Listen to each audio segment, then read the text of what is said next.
सतगुरुदेव की जय। बंदी छोड़ कबीर परमेश्वर जी की जय। बंदी छोड़ गरीबदास जी महाराज जी की जय। स्वामी राम देवानंद जी गुरु महाराज जी की जय हो।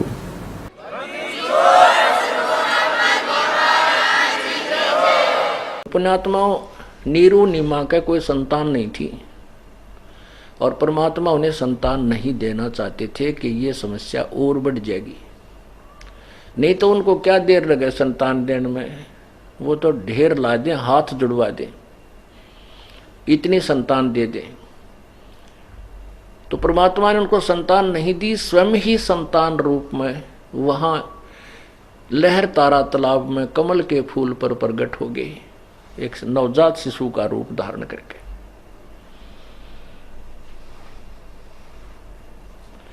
उधर से नीरू नीमा जो थे उनको गंगा में स्नान करना बंद करा दिया था हिंदू ब्राह्मणों ने कि ये मुसलमान हो गए।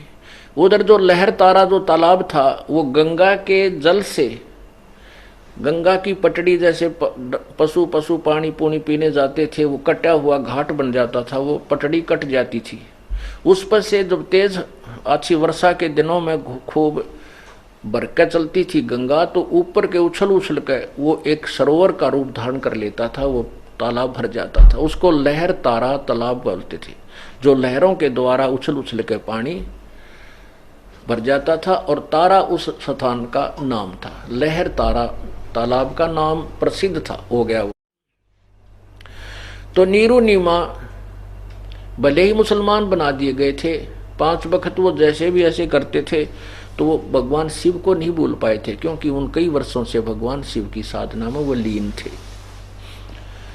तो वो क्या करते थे कि सुबह उठकर स्नान करने के लिए उस लहर तारा तालाब में जाते थे, जहाँ गंगा का जल ही निर्मल जल वहां एकत्रित होता था। प्रतिदिन की तरह वो उस दिन भी, किस दिन, ज्येष्ठ सुदी पूर्णमासी, ज्येष्ठ मास की पूर्णमासी और संवत 1455 सन 1398 वो वहां पहुंच, वो जा रहे थे स्नान करने के लिए सुबह सुबह ब्रह्म मुहूर्त में। ब्रह्म मुहूर्त का अर्थ होता है सूर्य अस्त होने से, सूर्य उदय होने से 1.5 घंटा पूर्व का समय ब्रह्म मुहूर्त कहलाता है। तो सुबह उठकर स्नान करने के लिए प्रस्थान किया और उनकी झोपड़ी से लहर तारा तालाब लगभग 4 किलोमीटर की दूरी पर था।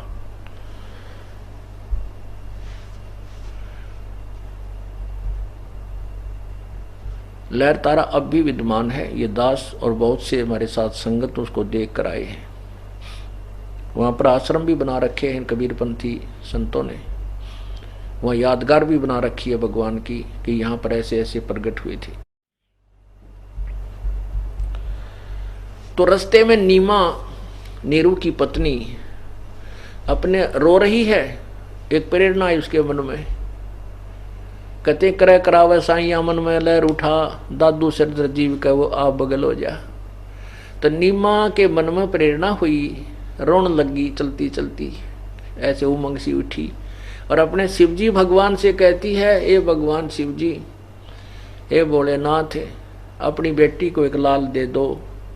आपके घर में क्या बच्चों की कमी है? आप तो जो चाहो सो कर सकते हो, आप समर्थ हो, देवों के देव हो, महादेव हो। ऐसे कहकर वह बहुत फूट फूट कर रो रही थी।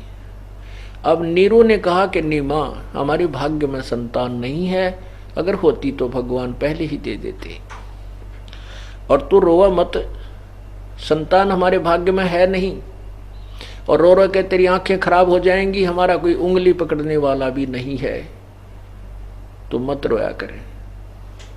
ऐसे बातें करते कराते वो लहर तारा तालाब पर पहुंच गए।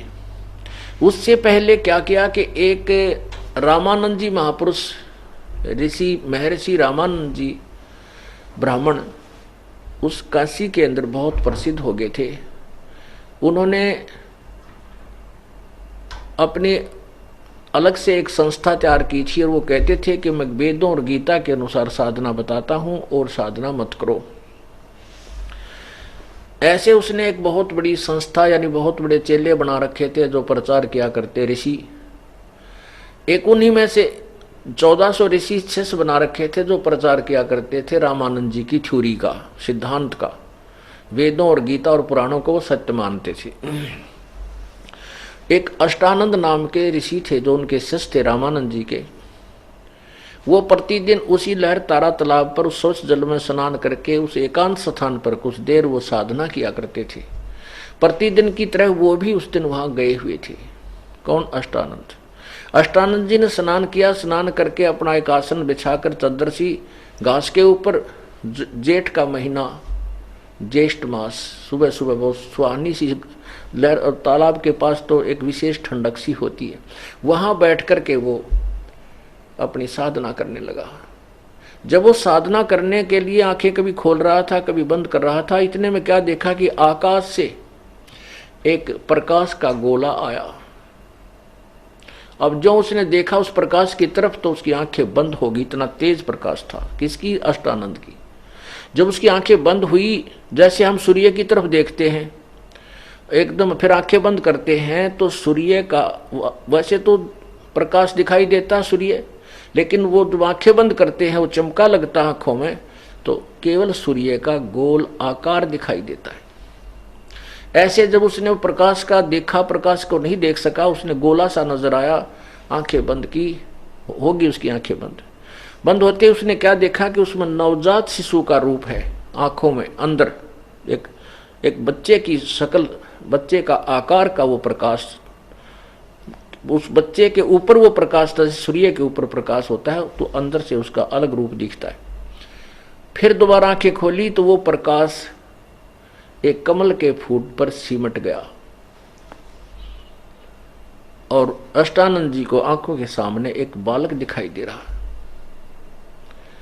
अब उसको वो लहर तारा तालाब के ऊपर बालक नहीं दिख रहा, उसने तो चमकिया जो उस परमात्मा के शरीर पर जो तेज था, उस तेज से उसकी आंखें चुंदी आ गई, बंद होगी। बंद होते ही वो बच्चे का आकार उसको अपनी आंखों में नजर आ रहा था। तो उसने सोचा ये क्या चमत्कार हुआ, मेरी भक्ति का चमत्कार है या कोई मेरी भ्रमणा है। उसने साधना भी त्याग दी कि गुरु जी से पूछता हूं आज जाकर के ये क्या कहानी है। वो तो आ गया रामानंद जी के पास। रामानंद जी से पूछा कि हे गुरुदेव, आज मैंने ऐसे ऐसे साधना समय में एक प्रकाश देखा, उस प्रकाश को जो मेरी आंखें नहीं सहन कर सकी तो उसमें एक बालक रूप दिखाई दिया जो मैंने आंखें बंद की, और फिर वो प्रकाश लहर तारा तालाब के पता नहीं किस कोने में खत्म सा होता दिखा मुझे। हे गुरुदेव, ये मेरी भक्ति की कोई उपलब्धि है या मेरी कोई भ्रमणा भटकना है, ये मेरा कोई भ्रम है। रामानंद जी ने कहा कि ये न तो तेरी उपलब्धि कोई भक्ति की है न तेरा भ्रम है। ये ऐसा क्यों होता है कि जब ऊपर के लोगों से कोई अवतार उत्पन्न होते, प्रकट होते हैं, उस समय ये ऐसा करिश्मा होता है, ऐसे लक्षण तब होते हैं। और कोई ऊपर के लोक से कोई अवतार, कोई अच्छा परम सिद्ध पुरुष आया है और किसी माँ के पेट में, गर्भ में वो वास करेगा और उत्पन्न होगा, अपनी कोई भक्ति साधना सिद्धि लेकर आया है या कुछ काम करेगा। अब इन ऋषि महर्षियों को इतना ही ज्ञान था कि माँ के बिना कोई भी उत्पन्न नहीं हो सकता, लेकिन परमात्मा सभी माँओं के, बहन बेटियों को भी उत्पन्न करने वाला, सबका मालिक, सबका पिता, वो किसी माँ से जन्म नहीं लेता। कबीर भगवान, बाकी सभी देवी देवता जितने वो माँ से उत्पन्न हुए हैं तकरीबन।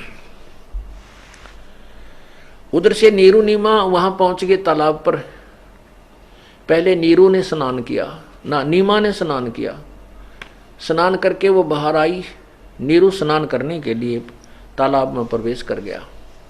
नीमा ने फिर थोड़ी देर के बाद क्या हुआ कि अपना जो कपड़ा शरीर पर लपेट कर वो स्नान किया था उसको धोने के लिए वो पुनः जब उस तालाब के सरोवर के किनारे पर गई, तब तक ये रोशनी भी सूर्य की कुछ होने लगी थी, यानी प्रकाश सा होने लग गया था। और सुबह का प्रकाश शीघ्र हो जाता है।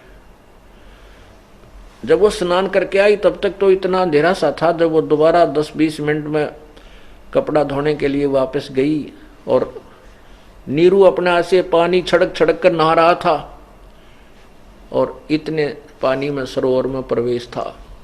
यानी छाती तक पानी में प्रवेश था लगभग, और ऐसे स्नान कर रहा था, डुबकी गोते लगाकर ऊपर आ रहा था। अब नीमा उस कपड़े को धोने के लिए पुनर किनारे पर पहुंची तो सामने क्या देखा कि परमात्मा ने नवजात शिशु रूप बना रखा था।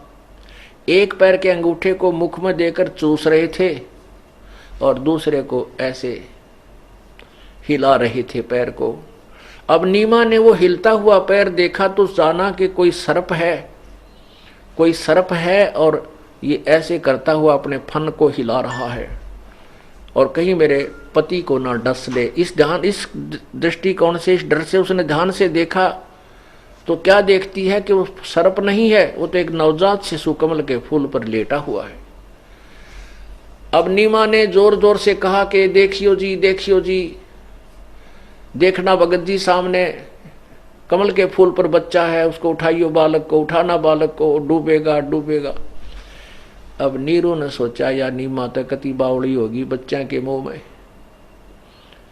अब वो ऐसे स्नान करता करता कहता है, नीमा तेरे को मैंने बहुत बार कहा है, तू पागल हो चुकी है, तुझे अब जल में भी बच्चे दिखने लगे, अब तुझे सरोवर में भी बालक दिखाई देने लगे, तो दिखा मेंटल होएगी। वो कहती है नहीं जी मैं सच कहती हूँ, देखो देखो देखो वो सामने बच्चा डूब गया। अब उसने सोचा भी इसकी आवाज में बहुत कसक है, देखते लो या कहाँ बच्चा बता रही है। तो उसने ऐसे संकेत किया, जिधर वो संकेत कर रही थी हाथ का उसी तरफ उसने ध्यान से देखा। नीरू ने सचमुच एक बालक कमल के फूल पर था।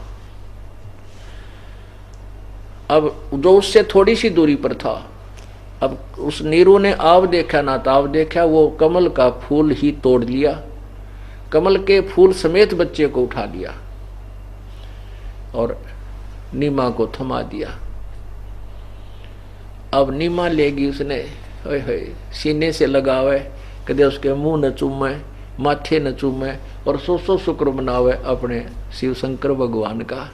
हे भगवान, आपने बड़ी सुनी, आपकी दासी की बड़ी सुनी, आज ही आपसे हृदय से पुकार करी थी, आज ही आपने मुझे अनमोल लाल दे दिया। ऐसे वो खुशी मना रही है। पुण्यात्माओं, जिस परमात्मा के लिए हम भटक रहे हैं, ऋषि जी, मुनि जी, सब देवता, और जो कितना सुखदायी है उसके गुणों का वर्णन नहीं किया जा सकता। और वही परमपिता, वो परमेश्वर उस बहन के सीने से लगा हुआ है। अब जो सुख उस मालिक के स्पर्श से, उस मालिक के प्यार में उस बेटी, उस बहन नीमा को हुआ होगा, वो तो वही बता सकती है कि जैसे गूंगा गुड़ ने खा के न्यू न्यू कर सके, वो बता नहीं सकता, वो न्यू करता है। तो ऐसे उस परम पिता के नाम लेने तो हमारे रोंग खड़े हो जाते हैं, रोंगटे खड़े हो जाते हैं उसके प्यार में। और उस परमात्मा को उस बहन ने सीने से लगाकर पुत्रवत प्यार किया, उसको जो आनंद आया होगा उसका कोई वर्णन नहीं किया जा सकता। अब कुछ देर के बाद नीरू के मन में प्रेरणा आई, काल प्रेरणा। उसने सोचा कि पहले तो हम हिंदू से मुसलमान बना दिए, हिंदू हमारा कोई साथी नहीं, मुसलमानों से अभी हमारी मित्रता नहीं, और यदि हम इस बालक को घर ले जाएंगे, न्यू बतावाएंगे कमल के फूल पर मिला, नगर के लोग हमारा मजाक करेंगे और कहेंगे तुम किसी का उठा के लाए हो, बताओ इसके माता पिता कौन है। हमारा मार मार कर उलिया बिगाड़ देंगे, बच्चा भी छीन लेंगे और हमें हो सकता है नगर से भी निकाल दे। अब हम इसके माता पिता कहाँ बताएंगे, कौन है। इस विचार को रखते हुए उसने नीमा से बाहर आकर कहा, नीमा। नीरू ने कहा कि नीमा, इस बच्चे ने यही रख दे, इसमें अपनी खैर है, हम इस बच्चे को नहीं ले चलेंगे। अब नीमा कहती है, जी मैं इस बच्चे के बिना जीवित नहीं रह सकती, इसने ना जाने मेरे ऊपर के जादू कर दिया, अब इस बच्चे के बिना मैं तड़फ तड़फ कर मर जाऊंगी, मैं जान दे सकती हूं पर इस बालक को नहीं छोड़ूंगी। अब नीरू कहता है कि तू कति बावड़ी होगी, आगा पीछा कुछ नहीं देखती। उसने सारी कहानी बताई कि हमारे साथ ऐसे ऐसे हो सकता है। नीमा बोली, मैं इस बच्चे के लिए यो नगर भी छोड़ दूंगी, मैं अपनी जान भी दे दूंगी। परंतु इस बालक को नहीं छोड़ दूंगी। अब नीरू ने सोचा या तो कति अंधी होगी पुत्र मोह में, बालक के मोह, और वहां हमारे साथ बहुत बूंदी बनेगी। तो नीरू कहता है कि नीमा, मैंने आज तक तेरी किसी भी बात, कोई भी तू जिद करती थी, मैंने सारी मान ली। क्यों? इसलिए कि तेरा कोई संतान नहीं थी, और मैं ये सोचता करता था कि कहीं मेरे कारण इसको ठेस ना पहुंच जाए। मैं तेरी हर जिद को पूरी करता रहा, इसलिए तू जिद्दन बन गई है। अब हट छोड़ दे, नहीं आज तेरे मैं थप्पड़ मार दूंगा। आज तक मैंने तेरे को कोई शब्द भी अप नहीं कहा है, लेकिन आज तू हद से बाहर हो गई है। ऐसे कह के कहने लगा, इसने दर्द देना, मैं तेरे थप्पड़ मारूं। ऐसा उसने रोते हुए ने ऐसे अपने पत्नी की तरफ पहली बार जिंदगी में हाथ किया था। उसी समय कबीर परमात्मा जो उस बहन की गोदी में थे बोले कि नीरू, तू मत मार इसको, तुम्हें कोई कुछ नहीं कहेगा, मैं तुम्हारे लिए आया हूं। अब वो छोटा सा बालक बोल रहा है, वो डर गया कि ये ना जाने कोई फरिश्ता है, बेरण इसमें कोई भूत बोल रहा है, कोई पत्थर है। वो डर गया। एक नवजात बालक बोल रहा है, आदमी का कलजा बैठ गया। वो तो एकदम सहम गया और अपने घर की तरफ प्रस्थान कर दिया, आगे आगे चल पड़ा। अब घर आकर देखते हैं गांव में, वहां कॉलोनी में आ गया। अब जो पड़ोसन पड़ोसन आवे और देखे बालक के चेहरे कोई हो, इतना सुंदर शरीर परमात्मा का, जैसे बर्फ के साथ सफेद होया करे, इतना प्यारा न्यारा कोई बच्चा नहीं आज तक देखा। तो जो भी आवे वो इन्हों का हो, ये तो भगवान का अवतार दिखा है। कोई कहे तो ब्रह्मा का अवतार, कोई कहे विष्णु के सा रूप से, कोई कहे शिवजी जैसा है, कोई कहे तो इंद्र के सा, कोई कहे कुबेर आ गया। ये तो इस तरह अपनी अपनी जो से कहा करे ना, कोई बालक हो जा तो पड़ोसन कहा रहे जिसके दादा पर दिखा है, कोई ना कहना इसके मामा पर शकल जा से इसकी। ये स्वाभाविक होता अपनी अपनी टिप्पणी देने की। तो उसने वहां सारे नगर के लोग नो देखना हुआ गीत गाते हुए, लेकिन किसी ने नो उनके साथ ज्यादा वो विरोध नहीं किया। और उनसे पूछ रहे कहाँ मिला के लहर तारा के तालाब में कमल के फूल पर था, हमारे भगवान शंकर ने दिया। हिंदुआ आगे तो वह नो कह दें और मुसलमान आगे नो कह अल्लाह ने दे दिया। क्या करे, वहां मरता क्या नहीं करता। अब उस बच्चे का नामांकन करना चाहा। काजी कुरान ले आए, कुरान शरीफ, और कुरान शरीफ को खोलते हैं ऐसे, उसको खोलते ही जो अक्षर होता है वो कुरान शरीफ को खोलते हैं जैसे ये कुरान शरीफ है, ये बुक होती है, इसको ये जैसे कुरान शरीफ है, इसको ऐसे खोलते हैं अपना कोई जंतर मंत्र सा करके। तो उनको उन्होंने खोला तो उसके ऊपर पहला अक्षर जो होता है, उस पहले अक्षर पर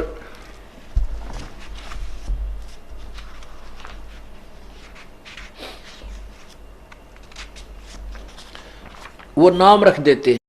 जैसे र हुआ था रफीक अहमद, और स हुआ था शफीक अहमद, इस तरह वो नाम रखा करते हैं। तो ज्यों ही उन्होंने कुरान शरीफ को खोला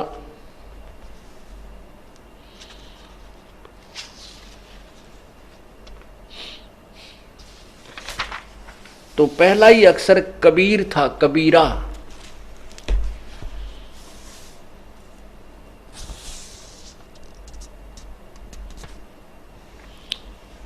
अब देखिएगा ये कुरान शरीफ, इसमें कितने अक्षर हैं कबीर। ये कुरान शरीफ है और शेरवानी संस्करण, इसका अनुवादक है उपांतकार नंद कुमार अश्वथी।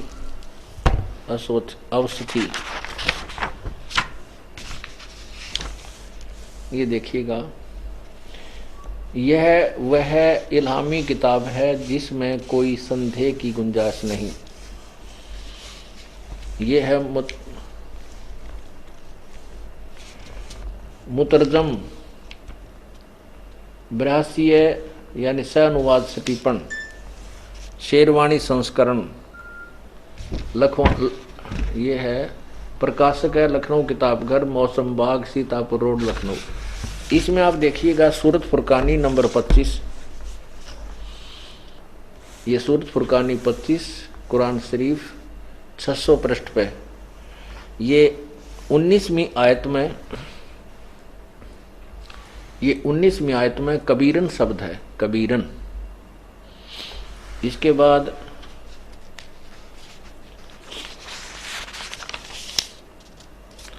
ये 21वीं आयत है, ये 25 सूरत फुरकानी 25 की ये 21वीं आयत है। इसमें भी यहाँ 21वीं आयत है, इसमें भी ये कबीरन शब्द है, कबीरा, कबीर कहो, कबीरन कहो। अब यहाँ देखिएगा ये 52वीं आयत है, इसमें भी कबीरन शब्द है, कबीरन, जिसको कबीरन का अर्थ कबीर होता है। आगे 57 और 58 59 में ये भी खबीरन या कबीरा एक ही शब्द, वही अर्थ होता है इसका, खबीरन, और ये 58 में भी खबीरा या कबीरा। तो ये ऐसे शब्द निकला। अब कबीर का अर्थ होता है वो, कबीर में और अरबी में कबीर का अर्थ वो बड़ा बनाते हैं, सबसे बड़ा। एक जुल्हे के लड़के का नाम सबसे बड़ा यानी कबीर हो तो नजच्ची सी नियाबाद का जिया ने हकियो तो बड़े घरों में यानी राजा महाराजाओं का बच्चों के नाम रखने योग्य है कबीरता है। इस जुल्हे के बच्चे का गरीब का ये कबीर नाम रखना ठीक नहीं। उन्होंने इस दृष्टिकोण अंदर अपने खोट पैदा करके वो दोबारा कुरान शरीफ को बंद किया, फिर खोला तो खोला क्या मिला कि पूरी कुरान शरीफ वो पृष्ठ जो खोल लेते पूरा कबीरन कबीरन कबीरन कबीरन लिखा और लिखा नहीं रहा। अब काजियों ने फिर और पृष्ठ पलट कर देखे, उस सभी पूरी कुरान शरीफ में केवल कबीरन कबीरन कबीरा कबीरा खबीरा ये शब्द लिखे हुए थे। उस कुरान शरीफ का कोई लेख उस पुस्तक में नहीं रहा।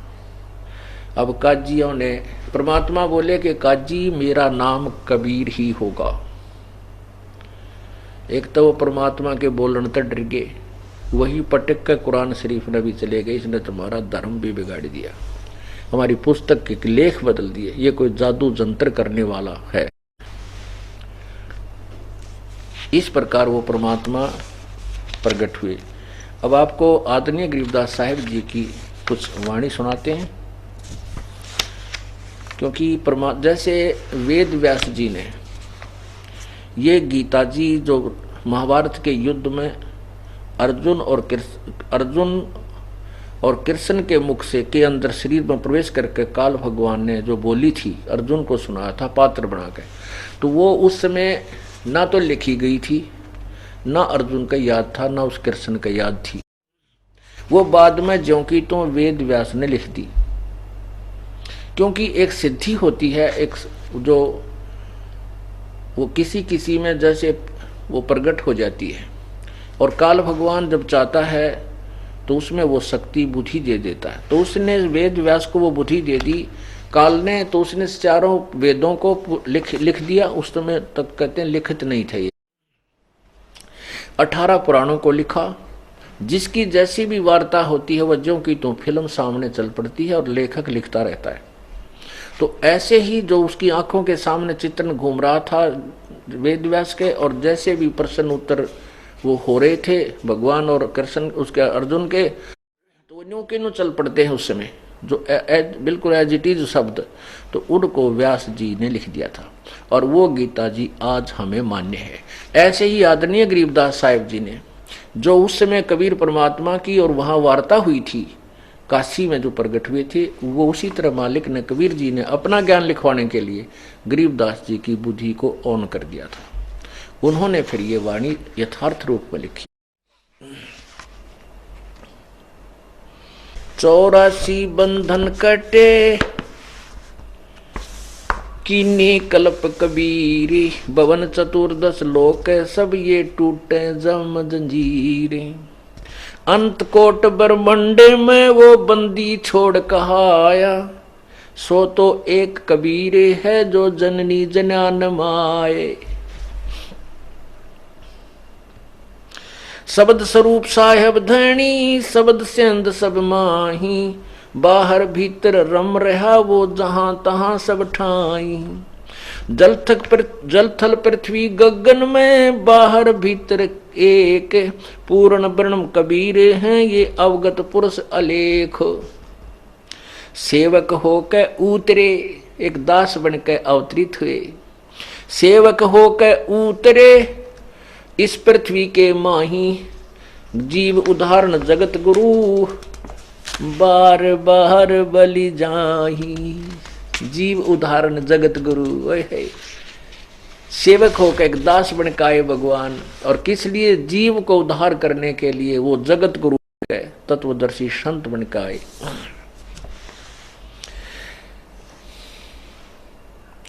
काशीपुरी कष्ट किया वह उतरे अदर आधार, उधर आधार यानी ऊपर से आए नो के नो। मोमन को मुजरा हुआ वह जंगल में दीदार, कोट कोट कर्ण शशिभान सुधिये आसन अदर विमान, परसत पूर्ण ब्रह्म को वै शीतल पिंड और प्राण। जब नीमा ने परमात्मा को गोद में लिया, कहते गोद लिया मुख चूम कर, हेम रूप झलकंत, जगर मगर काया करे जैसे दमके पद्म अनंत। उस माता ने, बहन ने परमात्मा को बालक रूप में गोद लिया और मुख चूम्या, उसका प्यार किया अपने बच्चे को, बच्चे रूप में परमेश्वर का। और कहते हैं उस मालिक का इतना सुंदर सफेद रूप था जैसे हेम रूप, हेम माने हिम, हिम कहते हैं बर्फ को, सनो वाइट कहते हैं ना, ये कपड़ा सनो वाइट है भाई, कति सफेद, बहुत सफेद, बर्फ जैसा सफेद। तो यहाँ कहते हैं हेम रूप झलकंत, हिम रूप यानी सनो वाइट रंग था परमात्मा का, कलर सफेद कति बर्फ के सा, इतना सुंदर। और जगर मगर जगमग जगमग काया करे जैसे दमका पदम अनंत। काशी उमटी गुल भया उस मोमिन का घर घेरे, कोई कह ब्रह्मा विष्णु है, कोई कह इंद्र कुबेरे, कोई कह वरुण धर्मराय है, कोई कहत ईश, 16 कला सुभान गति, कोई कह जगदीश, कोई कह छल ईश्वर है, कोई कह छल ईश्वर नहीं, कोई किन्नर कहलाए, कोई कहे तो छल है कपट है भगवान नहीं है, और कोई कहे गण ईश का जो जो माँ तेरे साए। जितने भी बालक में नाम धरे थे तो उस माँ का गुस्सा उठा था कि ये कोई न कहे भगवान को, नहीं तो छल कपट है, वहीं से बालक होया करें, इतना सफेद होते हैं, कोई बालक छोड़े, ये कोई छल है। तो नो कहे उनकी बकवादान सुनकर नीरू का छो उठे, गुस्सा आवे। भक्ति मुक्ति ले उतरे ये मेटन तीनों ताप, ओए होए। परमात्मा कहते भक्ति और मुक्ति लेकर अवतरित हुए प्रभु, और हमारे तीनों तापों के कष्ट को नष्ट करने के लिए वो परमात्मा अवतरित हुए। भक्ति मुक्ति ले उतरे वह मेटन तीनों ताप, मोमन का डेरा लिया वो कहे कबीरा बाप। देख कितने दयालु हैं। एक जीव को पिताजी बोलते हैं, कहते हैं वो परमात्मा उस नीरू को बाप कह रहा है। दूध न पीवे न अनुभव कह, नहीं पालने झूलनते, अधर अमान ध्यान में वो कमल कला फूलनते। खलक मुल्क देखन गया वो राजा प्रजा रीत, जम्बू दीप जिहाने में वे उतरे शब्द अतीत। दुनी कहे ये देव है, वो देव कहे ये ईश, ईश कहे ये पार ब्रह्म है, पूर्ण विश्व बीस। दुनिया तक ये देवता है, ये ब्रह्मा विष्णु महेश ऊपर से झांक कर देखे नु का ना हमारे में तो ये कोई नहीं है, ये तो कोई यानी निरंजन हमारा जो भगवान वो है। और कहते हो निरंजन वो भगवान नो कह ना, ये तो कोई पार ब्रह्म है, कोई और भगवान है। काजी आए कुरान ले, दर लड़के का नाम है, अक्सर अक्सर मैं फोर्या धन कबीर बलि जावे। काजी कुरान लेकर आए हर लड़के का नाम धरने के लिए, रखने के लिए। कहते हैं उस कुरान में अक्सर अक्सर भी कबीर कबीर कबीर हो गया। गरीबदास जी कहते हैं धन बलिहारी हूं उस परम पिता के जिसने ऐसी लीला की। सकल कुरान कबीर है हरफ लिखे जो लेख, काशी के काजी के हैं भाई गई दीन की टेक। सत